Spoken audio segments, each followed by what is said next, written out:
Good day everyone, I am GC Cesar P. Cabagsan, Bachelor of Science, Marine Transportation, and in this video, I'm gonna talking about marine environment, major sources of marine pollution and its impact, and the MARENV Convention and its annexes.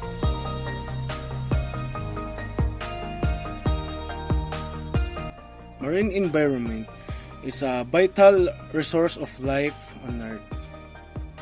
The marine environment includes the water of seas and its estuaries, the seabed and its subsoils, and all marine wildlife and its sea and coastal habitats.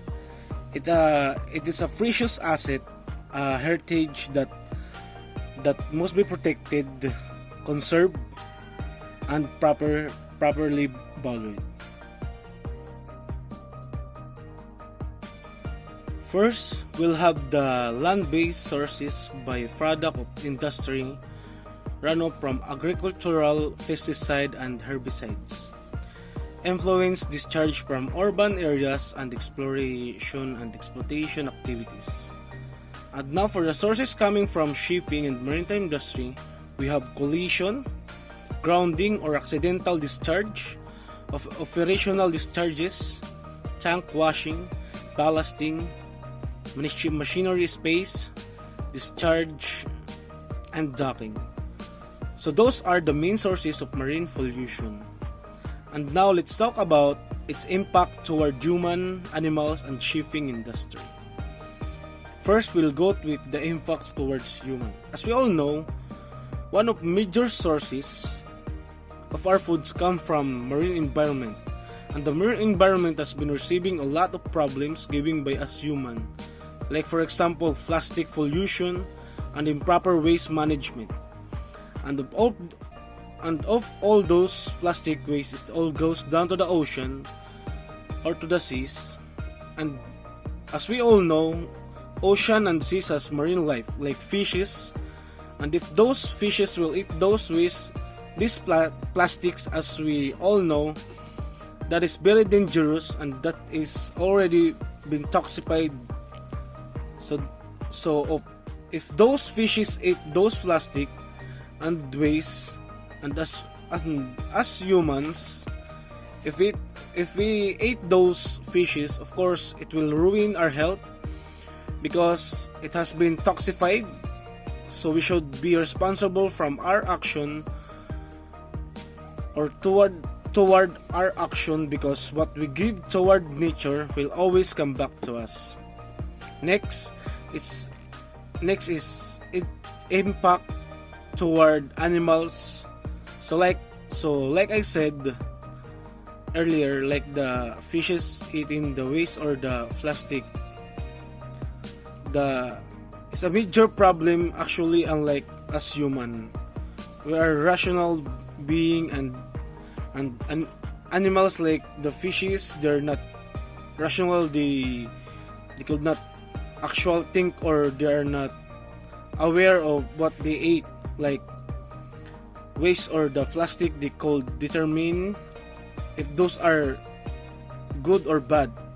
And like us humans, because we can actually differentiate, but for the animals it is very dangerous because they could not differ the things, so they could just actually eat without knowing that those are very dangerous, that also affect the animals. And as we all know, the marine life takes a major role for the balance of our ecosystem.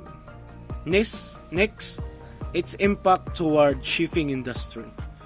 So as we all know, the shipping industry has been giving us a major good impact toward our economy, toward the world trade. So if the marine pollution has been ruining our environment, it could also ruin the image of shipping industry without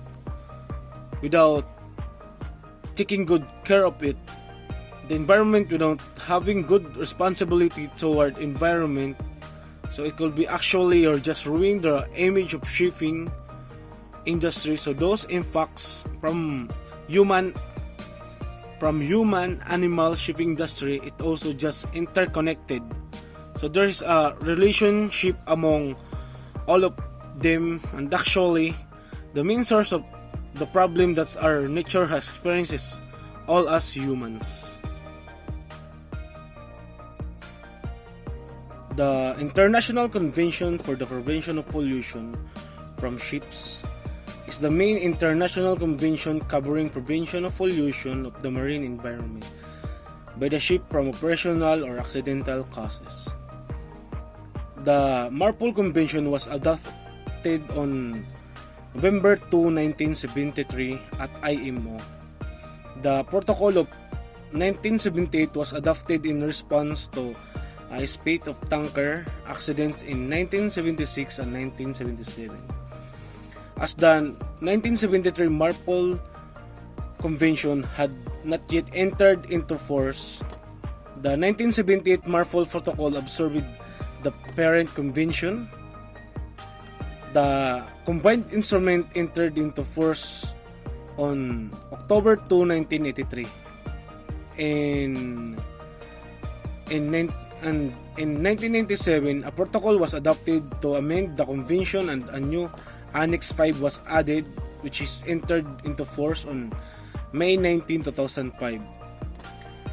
MARPOL has been updated by amendments throughout the years.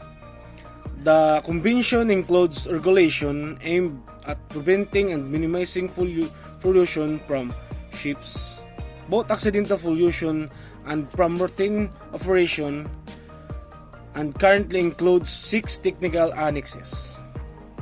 First, Annex 1 talks about regulation for the prevention of pollution by oil. This is the reason why tanker ships now have been double hulls. Next, Annex 2, regulation for the control of pollution by noxious liquid substance in bulk. This regulation is the reason why we have a criteria for such goods. And next, Annex 3. It talks about prevention of pollution by harmful substance carried by sea, packaged form. So this talk about package requirements, especially for dangerous goods under IMDG code. Next, Annex 5. It talks about prevention by sewage from ships. This talks about how we should have a sewage plant in the process of disposing our sewage. Next, Annex 5, or the regulation for prevention of by garbage from ships. This regulation talks about the different types of garbage and how we should handle such garbage. And last, the Annex 6, which talk about the regulation for prevention of air pollution from ships. So this regulation talk about how ships should limit their sulfur oxide and nitrogen oxide emission from their exhaust.